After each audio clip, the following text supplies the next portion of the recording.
Shalom, apa kabar sahabat Gebada? Saya berharap kita semua dalam keadaan sehat dan semangat dalam mengikuti Gebada sampai saat ini. Sekarang kita akan membaca 2 Raja-Raja pasal 9 dan 10. Kita akan menilik kedua pasal ini berdasarkan tema banalitas dan regenerasi kejahatan. Sahabat Gebada, coba renungkan ketika kita diberikan atau mendapatkan kekuasaan mutlak. Bisakah kita yakin untuk sanggup memegang kendali agar tidak jatuh dalam kejahatan? Jawabannya bisa ya dan tidak. Namun pada umumnya kita akan jatuh ke dalam kejahatan. Kejahatan adalah hal yang umum dan fenomenal dan semua orang bisa jatuh ke dalamnya. Ini sangat kerap terjadi dalam konteks tertentu bagaikan es yang sudah pasti akan meleleh. Pertanyaan berikutnya, apakah kita bisa pastikan bahwa raja-raja Israel atau Yehuda lebih jahat daripada kita? Jawabannya belum tentu. Oleh karena itu kita hanya bisa terlepas dari kejahatan hanya saat kita tinggal di dalam Yesus Kristus. Sebab Yesuslah yang sudah mengalahkan akar kejahatan sepenuhnya. Di dalam pasal 9 diceritakan akhir dari persatuan antara Ahab dan Yosafat yang tidak berdaya lagi. Di tengah persatuan itu ada Izebel dan anaknya Atalia. Di satu pihak mereka memilih melakukan penyembahan berhala dan di pihak lain mereka memberikan solidaritas politik. Artinya di dalam kesatuan antara Ahab dan Yosafat terdapat pemikiran dan tindakan yang berbeda. Kemudian muncullah Yehu yang diangkat Tuhan menjadi raja. Persatuan ini diruntuhkan dan ditumpas dengan mudah oleh Yehu yang diangkat Tuhan menjadi raja. Dalam pasal 10, Yehu menghukum keluarga Ahab dan penyembah Baal. Menurut pasal 10, dengan memusnahkan 70 orang anak Ahab dan menghukum Izebel, Yehu berhasil memutuskan lingkaran penyembahan berhala yang di Samaria. Namun hal yang tidak diduga terjadi, ternyata nama ayah Yehu sama dengan reformis Yehuda Selatan yang bersekutu dengan Ahab, yaitu Yosafat. Kendati Yehu sudah memusnahkan keluarga Ahab dan menghancurkan penyembahan Baal, Yehu tidak tetap hidup dalam perintah Tuhan. Seharusnya Yehu belajar tentang pengabdian dalam kitab Ulangan, yaitu tentang persatuan yang Tuhan berikan dengan kaum orang Rehab. Namun pada akhirnya yang menuntun langkah Yehu bukanlah jalan Rehab, melainkan Yerobeam. Yehu telah dipakai sebagai alat Tuhan dengan luar biasa, namun Yehu tidak bisa lepas dari jalan Yerobeam yang telah mengakibatkan orang Israel berdosa. Hingga akhirnya Yehu pun juga tidak bisa lepas dari dosa penyembahan berhala. Yehu meninggal setelah 28 tahun memerintah Israel di Samaria. Walaupun kita hidup di masa kini, kita harus bisa mengintrospeksi diri kita tentang masa lalu. Sebab introspeksi itu penting dalam kita menjalani hari-hari kita. Sekarang mari kita membaca 2 Raja-Raja pasal 9 dan 10 secara bersama-sama.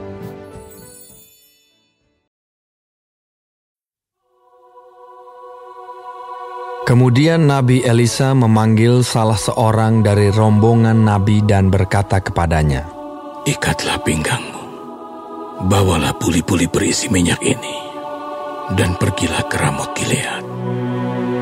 Apabila engkau sampai ke sana, carilah Yehu bin Yosafat bin Nimsi.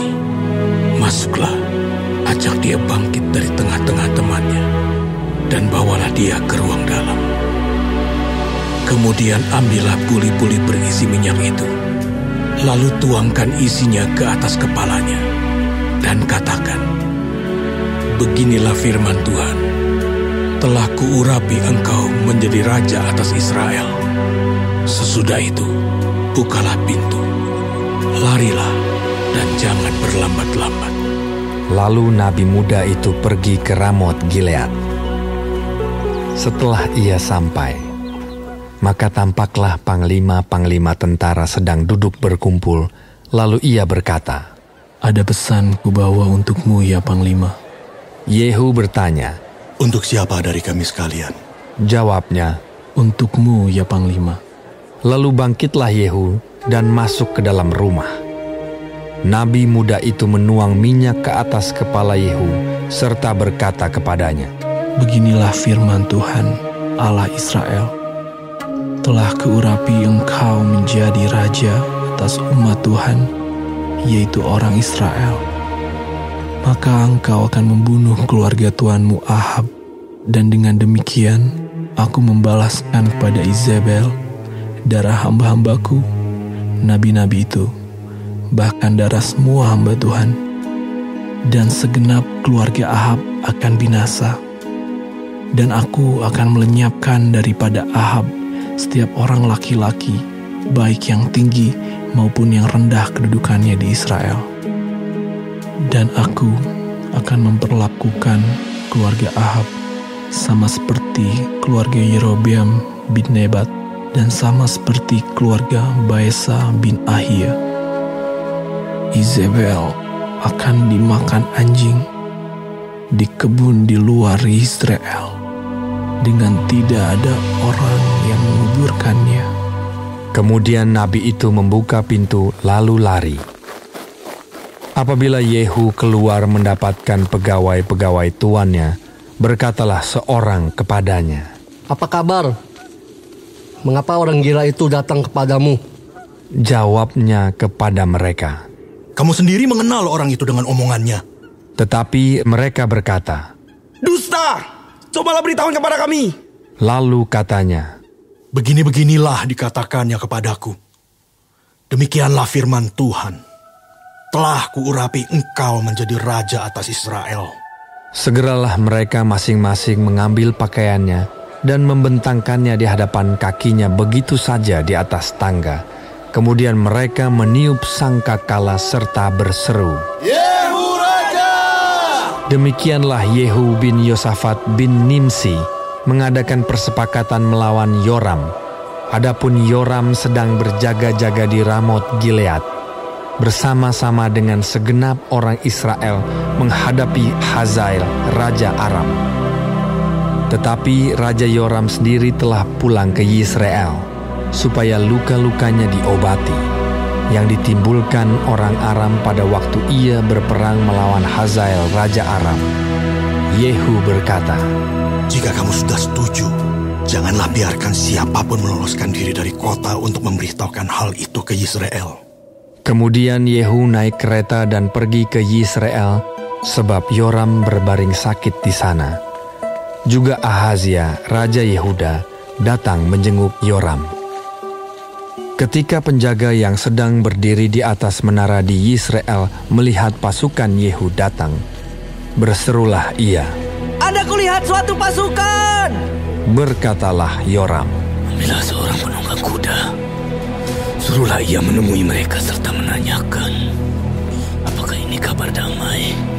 Lalu pergilah penunggang kuda itu untuk menemuinya dan berkata, "Beginilah tanya raja, apakah ini kabar damai?"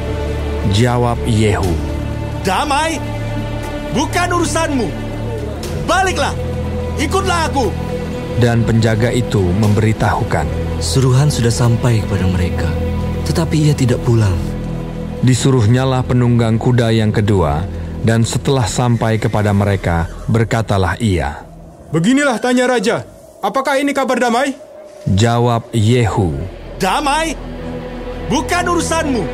Baliklah, ikutlah aku." Dan penjaga itu memberitahukan, "Sudah sampai ya kepada mereka, tetapi ia tidak pulang."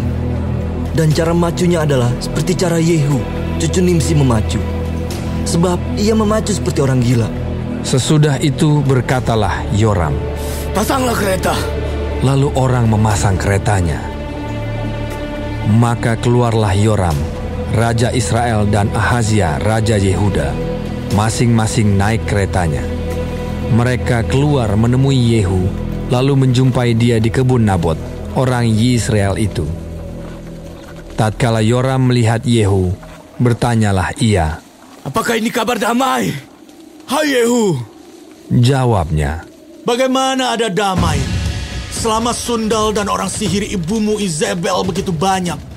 Segera Yoram berputar dan mau melarikan diri sambil berseru kepada Ahazia, "Itu tipu aja!" Tetapi Yehu menarik busurnya dengan sepenuh kekuatannya, lalu memanah Yoram di antara kedua bahunya, sehingga anak panah itu menembus jantungnya. Maka rebahlah ia di dalam keretanya.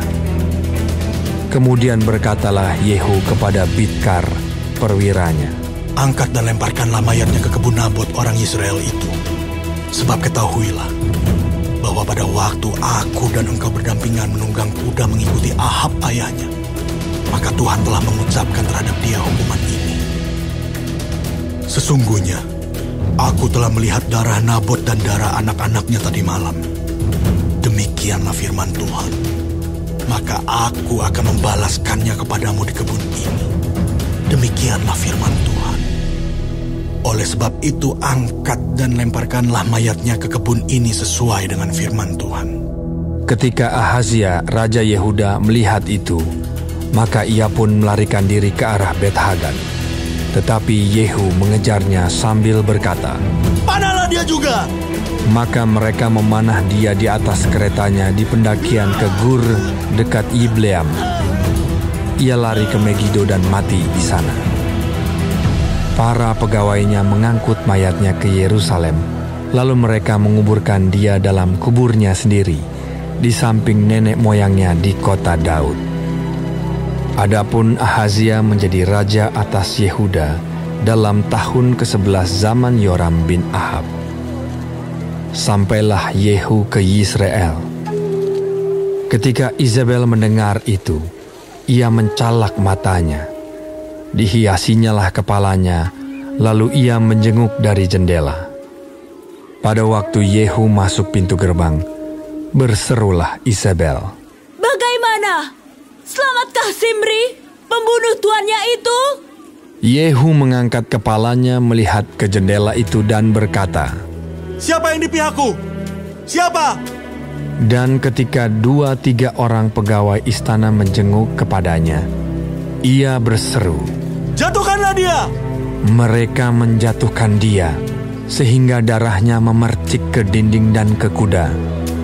Mayatnya pun terinjak-injak. Yehu masuk ke dalam, lalu makan dan minum. Kemudian ia berkata, "Baiklah, urus mayat orang yang terkutuk itu dan kuburkanlah dia. Sebab ia memang anak raja." Mereka pergi untuk menguburkannya, tetapi mereka tidak menjumpai mayatnya. Hanya kepala dan kedua kaki dan kedua telapak tangannya. Mereka kembali memberitahukannya kepada Yehu, lalu ia berkata, "Memang begitulah firman Tuhan yang diucapkannya dengan perantaraan hambanya Elia, orang Tisbe itu. Di kebun di luar Yisrael akan dimakan anjing daging Izebel.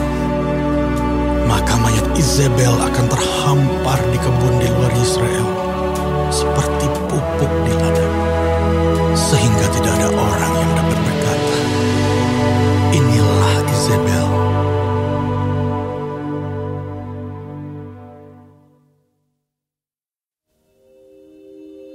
Ahab mempunyai 70 orang anak laki-laki di Samaria.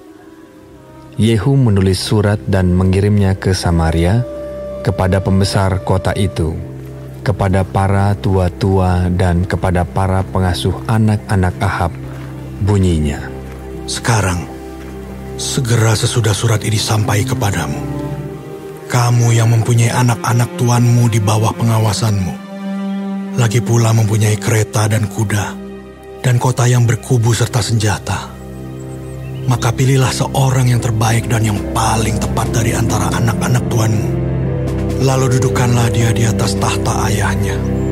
Kemudian berperanglah membela keluarga tuanmu. Tetapi mereka sangat takut dan berkata, sedangkan kedua raja itu tidak dapat bertahan menghadapinya. Bagaimana mungkin kita ini dapat bertahan? Sebab itu kepala istana dan kepala kota, juga para tua-tua dan para pengasuh mengirim pesan kepada Yehu. Bunyinya, kami ini hamba-hambamu, dan segala yang kau katakan kepada kami akan kami lakukan. Kami tidak hendak mengangkat seseorang menjadi raja. Lakukanlah apa yang baik menurut pemandanganmu. Kemudian Yehu menulis surat untuk kedua kalinya kepada mereka, bunyinya, jika kamu memihak kepadaku dan mau menurut perkataanku, ambillah kepala anak-anak tuanmu dan datanglah kepadaku besok kira-kira waktu ini ke Yisrael.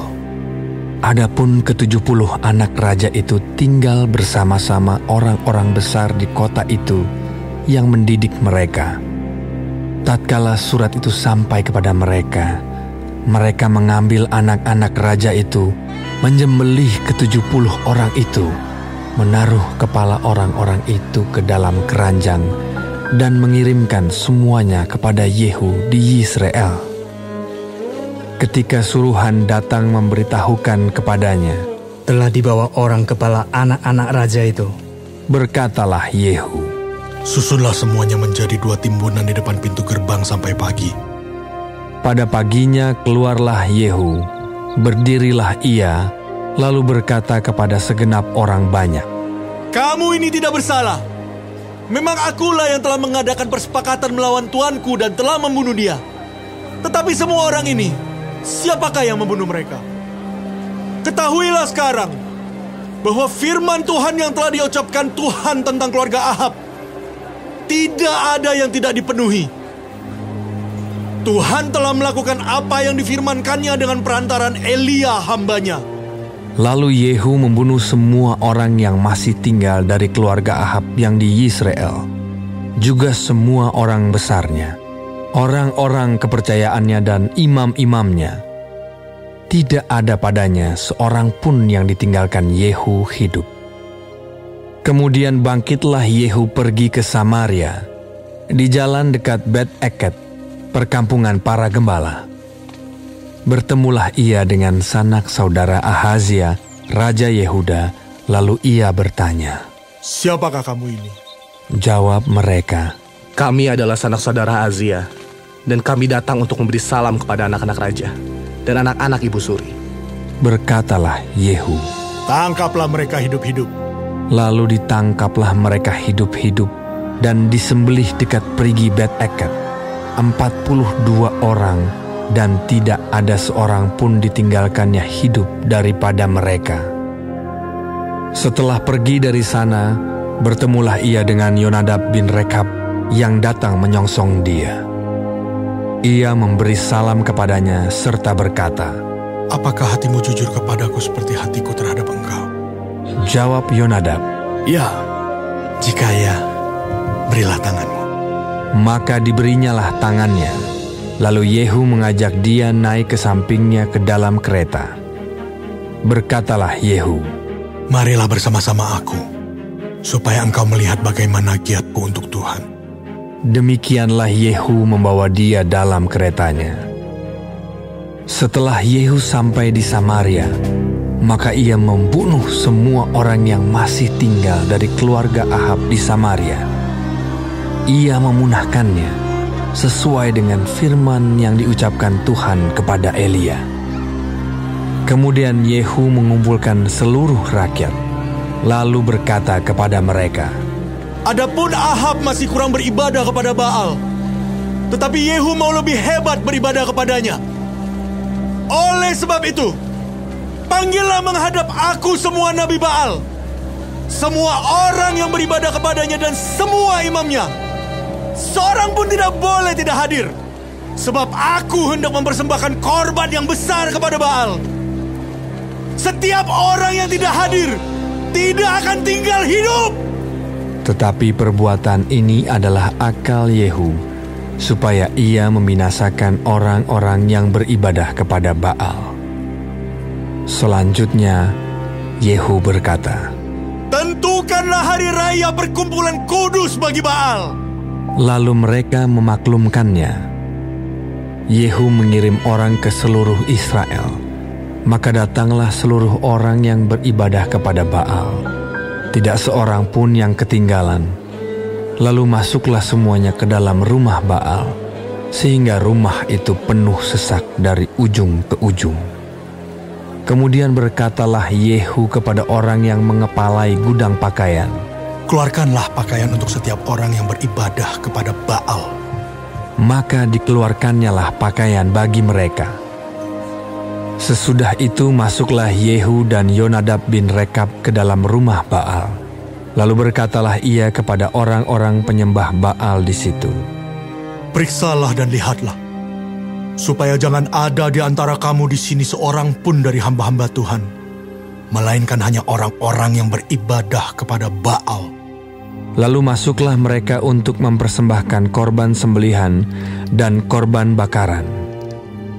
Adapun Yehu telah menempatkan 80 orang di luar dan telah berkata, siapa yang membiarkan lolos seorang pun dari orang-orang yang kuserahkan ke dalam tanganmu, nyawanyalah ganti nyawa orang itu. Setelah Yehu selesai mempersembahkan korban bakaran, berkatalah ia kepada bentara-bentara dan kepada perwira-perwira, masuklah, bunuhlah mereka, seorang pun tidak boleh lolos. Maka dibunuhlah mereka dengan mata pedang, lalu mayatnya dibuang. Kemudian masuklah bentara-bentara dan perwira-perwira itu ke gedung rumah Baal. Mereka mengeluarkan tiang berhala rumah Baal itu, lalu dibakar.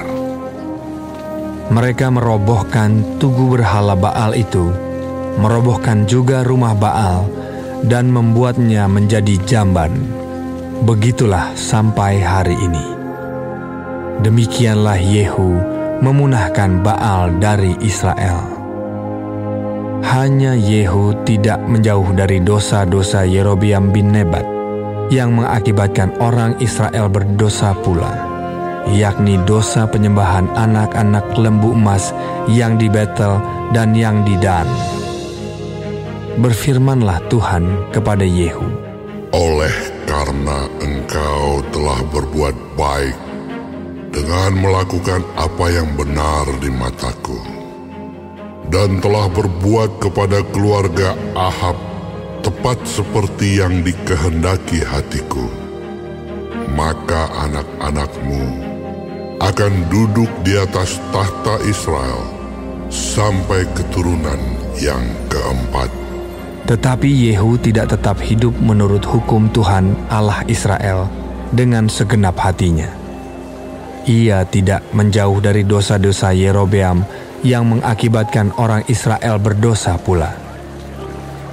Pada zaman itu, mulailah Tuhan menggunting daerah Israel, sebab Hazael mengalahkan mereka di seluruh daerah Israel, di sebelah timur sungai Yordan, dengan merebut seluruh tanah Gilead, tanah orang Gad, orang Ruben, dan orang Manasye, mulai dari Aroer yang di tepi sungai Arnon, baik Gilead maupun Basan. Selebihnya dari riwayat Yehu dan segala yang dilakukannya dan segala kepahlawanannya, bukankah semuanya itu tertulis dalam kitab sejarah raja-raja Israel? Kemudian Yehu mendapat perhentian bersama-sama dengan nenek moyangnya, dan ia dikuburkan di Samaria. Maka Yoahas anaknya menjadi raja menggantikan dia. Adapun lamanya Yehu menjadi raja atas Israel di Samaria adalah 28 tahun.